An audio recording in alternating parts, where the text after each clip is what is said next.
Hi everyone, this is me, Jyotika Bedi, founder of Happiness is Love. Here for you because we care and we believe. Together we are stronger. Together we will win. Our mission is to cultivate more happiness, spread more smiles, and create a happier world. How do we do this? We do this through our videos so that we can connect, whether you're a parent, a professional, a teacher, a teenager. We are here for one and all because we believe that we can make our relationships better. We can make our relationships stronger. And one of the key things that we all need to learn, which we're not taught, is how to manage our positive and negative emotions. And that is why today I have for you some very interesting tools, techniques, tips on how to manage our negative emotions. So let us first understand, healthy people are able to manage both positive and negative emotions. What are positive emotions? Let me give you a few examples. Positive emotions are love, joy, pride, empathy, hope, happiness, to just name a few. Negative emotions are well known to all of us. Anger, anxiety, sadness, shame, guilt, fear, regret, hate, etc. Now, I'm here to tell you that emotions are not good or bad. Let's call them signals. These are signals to us. Our body is bringing our attention to something. Maybe it's telling you that something is off balance. So what do you really need to do? You need to simply ask yourself. Check in with yourself, tap into your feelings and ask, what is this feeling trying to tell me?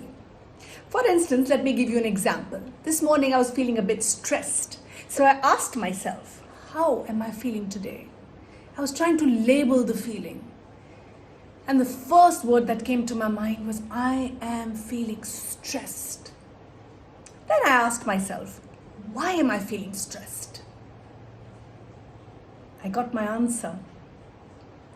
I was overworked and I was not sleeping enough. Next question. So now that I know I'm feeling stressed, how can I overcome it? What can I do to feel better? I need to slow down and practice more self-care. If I'm sad, it's okay to be sad. I ask myself, what is it that I need? Am I feeling? What does this feeling come to signal me? I tell myself, I need to practice more self-love and to look for joy and gratitude around me. When I'm anxious, I ask myself, why am I feeling anxious? I think I need to calm down. I need to do some grounding exercise so that I can focus my attention on the present moment instead of focusing my attention too much in the future. And then I remind myself that I am safe and I can manage this. So I'm here to tell you, all feelings are welcome. Anger, frustration, fear, hate, and other negative emotions are a part of our entire human experience. But sadly, these emotions have been demonized. We don't give ourselves the permission to feel these feelings. And I know that all of these negative emotions lead to stress and are emotions which we all try to avoid or ignore or disallow ourselves. A better approach is to manage them without denying them, fighting them, blocking them, suppressing them, or swallowing them. So how does one really manage one's negative emotions? The idea of managing negative emotions is a complex one. It doesn't mean, like I said, avoiding them, Avoidance coping is actually a form of coping that attempts to really do this. And it can often backfire. We all know that. It also doesn't mean letting these negative emotions wreck our lives, our relationships. Unmanaged anger can compel us to destroy our relationships if we allow it. Managing negative emotions is more about embracing the fact that we are feeling them, labeling the feeling, determining why am I feeling this way? And then the most important part, allowing ourselves to receive the message that these emotions are sending us before we can accept them, release them, and march forward. Yes, that statement may sound a little odd, but our emotions are definitely designed to be messengers to tell us something. These messages are very, very valuable, and we have to learn to honor them and listen to them. So, negative emotions versus positive emotions. When we talk about the so-called negative emotions, it's important to remember that these emotions in themselves are not negative or bad. It is more that they are in the realm of negativity as opposed to positivity, and life is about managing both. Emotions are just states, and like I said, signals that allow us to pay more attention and demand us to look within, so that we give ourselves the permission to experience the entire range of human emotions. Now, this can either motivate us to create more of a certain experience or less. Unlike some emotions, negative emotions not always are pleasant to experience. I get that. But like most emotions, they exist for a reason and can actually be quite useful to feel. Like this morning when I was feeling stressed, I gave myself the permission. I allowed myself to feel stressed. When I checked in with myself, I realized that I have to own my own feelings. I have to take responsibility for this stress that I have created because I am not practicing enough self-care and self-love. And definitely my sleep cycle has got disrupted, which is causing me to feel agitated and irritated, and I did not feel upbeat. So let us all learn to first recognize positive and negative emotions and learn to honor them, because like I said, it is very, very important for us to welcome the entire range. How do negative emotions really affect us is a question you may ask me. Well, anger, fear, frustration, anxiety are negative emotional states that many of us experience regularly, but we all try to avoid, including me. I am guilty of the same, but then I realized that to be emotionally more aware, to be emotionally more expressive, it is very, very important for us to realize that our emotions and our feelings are our movers and shakers. Feelings have to be acknowledged. They have to be validated. They have to be honored. We cannot dismiss or deny their existence. They are designed to make us feel uncomfortable. Only then we're going to do something about it, because till the time something does not challenge us, it does not change us. So yes, negative emotions can create stress, extra stress in our body and our mind if it is unmanaged. And it is uncomfortable. It can lead to health issues if it becomes chronic or overwhelming. So it demands us to manage it in an effective, healthy, and a positive way. Because nobody likes to feel uncomfortable. We all want to avoid pain and enhance and boost our experiences of pleasure. So it is natural to want to escape these feelings, and the dangers of unmanaged stress are real. However, there is a feeling that people sometimes have that these emotions will last forever, or that feelings themselves are not the problem. They are here to give us some important information. More often than not, these feelings are beneficial because they send us important messages.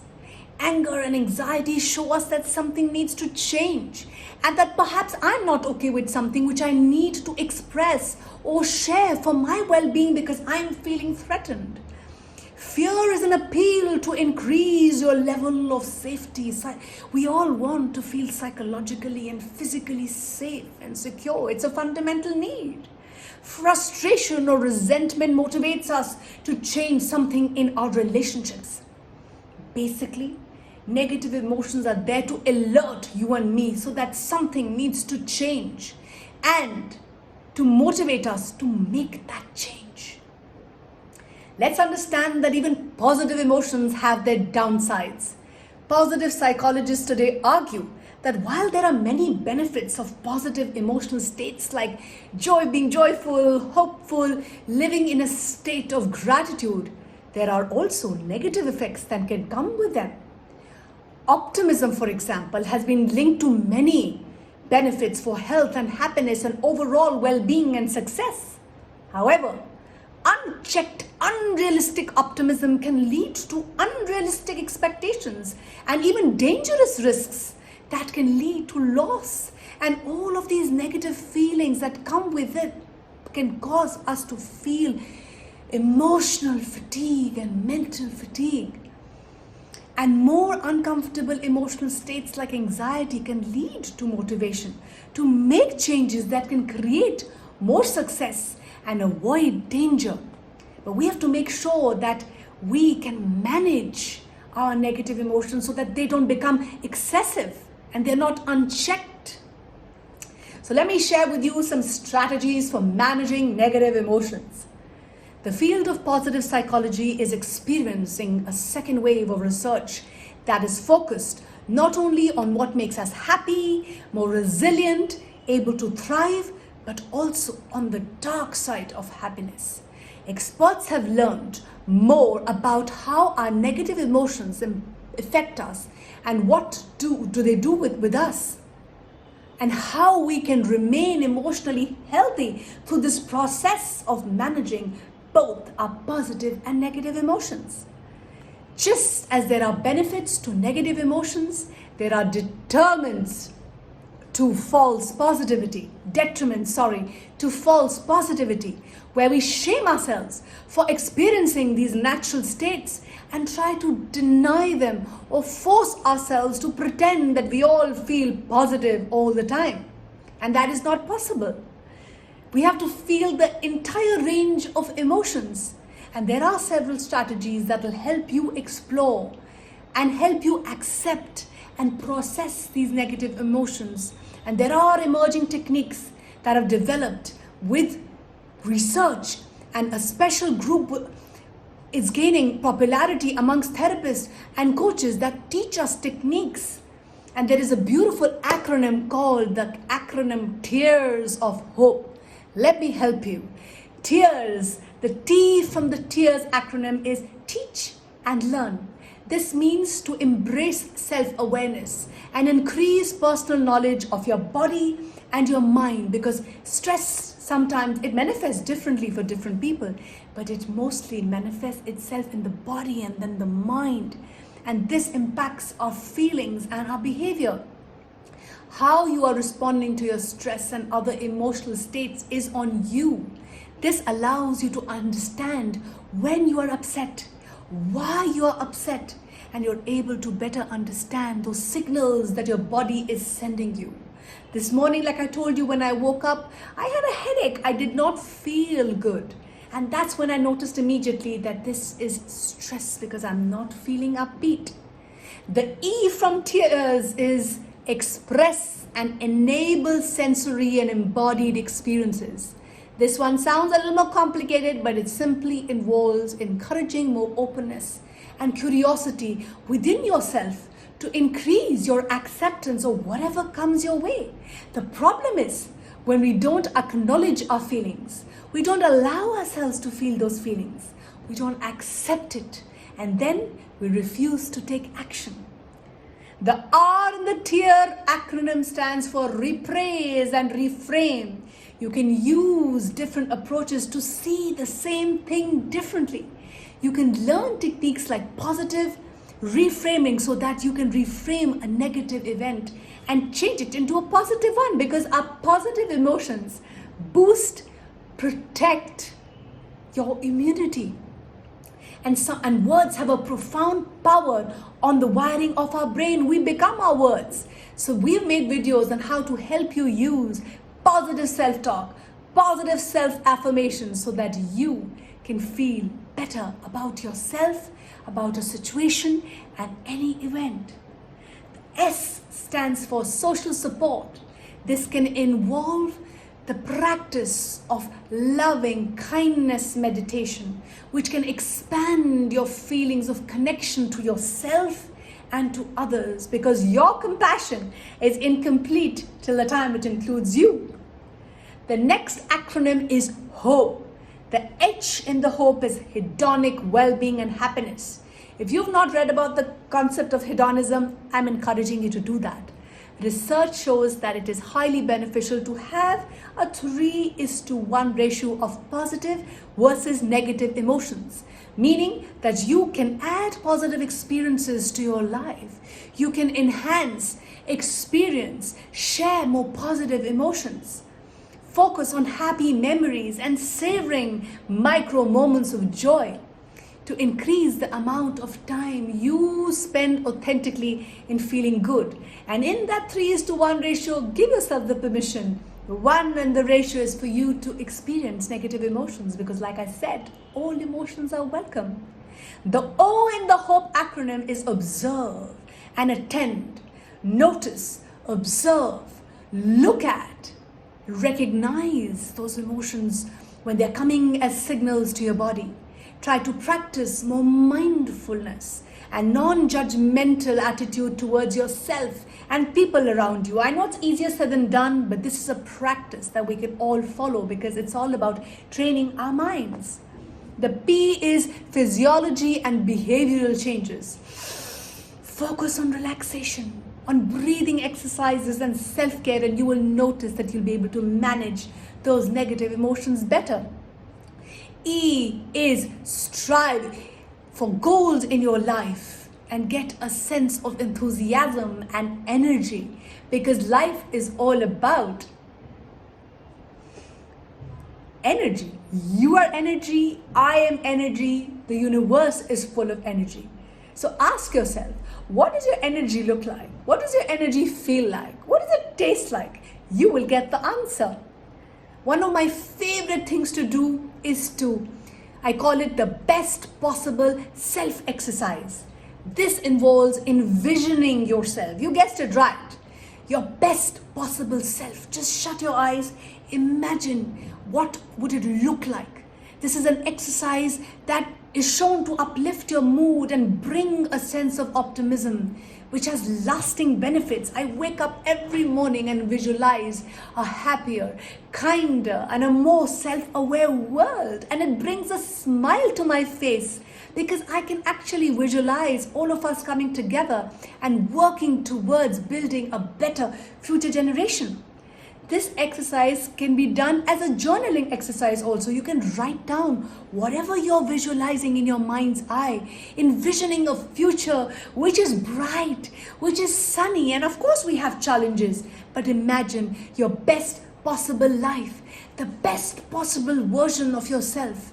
And research has shown that people who engage in envisioning their best self just for 5 minutes, for 3 weeks, experience more positive emotions and an increase in optimism compared to people who spend the same amount of time overthinking, overanalyzing, self-doubting, and not taking any action. Just 5 minutes of your day. The next strategy that I use, which I love, is a gratitude letter or a visit. This activity involves expressing your thankfulness to people who have done anything kind for you. This includes any acts of kindness. And you can go ahead and write a letter to, let's say, your elementary school teacher. I wrote a letter to my psychology teacher, thanking her for all her love, her guidance, her support, and her love for helping me learn about psychology, and today it's helping me help so many because she inspired me to take up psychology as a profession. Write a letter to a neighbor who is there for you in testing times, or your spouse who you want to express your gratitude to. It can be maybe a personal trip you want to take, to have a conversation with someone who believes in you, who supported you, who stands for you. Just to express someone how much they mean to you and how much you appreciate them. And last but not the least, taking a mental health day. I wish a day comes where we all can openly, honestly express to ourselves that today I don't feel so upbeat. I'm feeling compassion fatigue, or I'm feeling mentally drained. I need a mental health day off, because we're so comfortable in taking a day off when I'm physically unwell or I have physical ailments. But what about the days when my mind is not at rest? I'm not feeling good. And this is so important for all of us to normalize. Just taking a day off to say that today I just need to unplug. I just need to sit in silence and practice more self-love. This is a positive boosting exercise that will increase our positive emotional state and bring us to a state of equanimity. And this has impacted my life in ways that I can't even tell you. With 3 children, work, home, family, and social commitments, I know that I am kind to my mind. I'm able to express openly and freely and honestly days that I don't feel bright and sunny and upbeat. And it's okay for all of us to start expressing ourselves, because it is okay to be it's okay not to be okay, but it's not okay to not express it.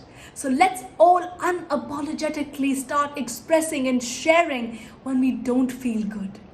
I hope this video was useful to one and all. Keep smiling, keep shining, keep inspiring.